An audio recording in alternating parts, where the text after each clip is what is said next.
सवाल यही है कि एग्जिट पोल के नतीजे सही साबित होंगे, गलत साबित होंगे, ये सब तो 3 दिन बाद पता चल जाएगा, साफ हो जाएगा 16 तारीख को क्या होता है।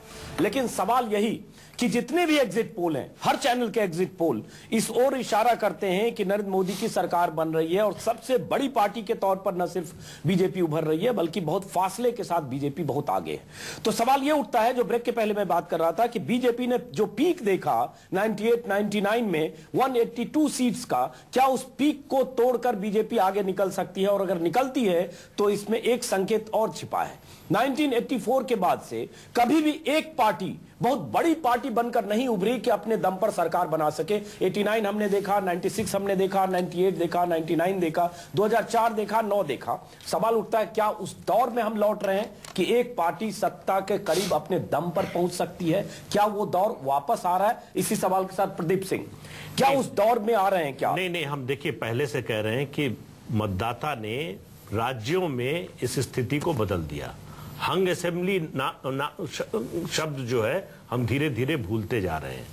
तो ये किसी पॉलिटिकल पार्टी ने नहीं किया, ये इसके लिए कोई आंदोलन नहीं चला। मतदाता ने चुपचाप धीरे धीरे किया कि अच्छा है या बुरा, जिसको बहुमत दो पूरा बहुमत दो।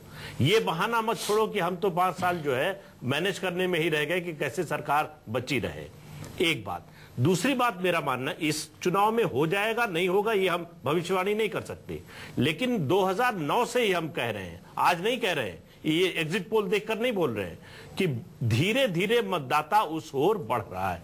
अगर 2009 में जिस तरह की यूपीए 1 की परफॉर्मेंस लेकर आई थी कांग्रेस, 2014 में उस जगह पे खड़ी होती तो कांग्रेस को निश्चित 272 सीट अकेले। चलिए अब जरा इस पर लेकिन बीजेपी को मिलेगी कि नहीं, ये बाकी लोगों की भी राय लेते हैं। अनिल बंसल, आप लोगों के पास आने से पहले अनिल बंसल, देखिए प्रदीप सिंह से सहमत है? देखिए अजीत जी, और दूसरी चीज, अगर मतदाता उस तरफ बढ़ेगा तो जो क्षेत्रीय पार्टियां, रीजनल पार्टीज हैं, उनके अस्तित्व पर सवाल उठेगा। देखिए यहां आप जो ट्रेंड देख रहे हैं अजीत जी, राज्य के स्तर पर जब चुनाव हो रहा है तो क्लेमेंट कौन है? मुख्यमंत्री का क्लेमेंट है, मायावती है, मुलायम सिंह यादव है, तो उनको बहुमत मिल रहा है। इस बार जो चुनाव में मैं लगातार देखता रहा, तीसरा मोर्चा कोई बना नहीं। अगर आप चुनाव बाद धर्मनिरपेक्ष और सांप्रदायिकता की बात करते हैं तो चुनाव से पहले बैठते क्यों नहीं? तो कोई तीसरा मोर्चा नहीं है। राहुल गांधी को सब मान रहे हैं कि ये सरकार जा रही है, कांग्रेस बना नहीं सकती। तो नरेंद्र मोदी अकेले दावेदार थे जो केंद्र में सरकार का दावा ठोक रहे थे और एकदम दिखा। तो मुझे लगता है चलिए ब्रेक का वक्त है, ब्रेक के बाद वापस लौटेंगे। स्टूडियो में 5 मेहमान हैं, सबकी अलग अलग राय है। ऐसे लोग भी हैं जो मानते हैं किसी भी सूरत में बीजेपी 98-99 के आंकड़े को पार नहीं कर सकती। ऐसे लोग भी हैं जो मानते हैं किसी भी सूरत में बीजेपी इस एग्जिट पोल में जहां भी दिख रही है नहीं दिखेगी। और ऐसे लोग भी हैं जो मानते हैं ये मुमकिन है। ब्रेक के बाद वापस लौटते हैं। क्या संकेत छिपा है एग्जिट पोल के नतीजे में?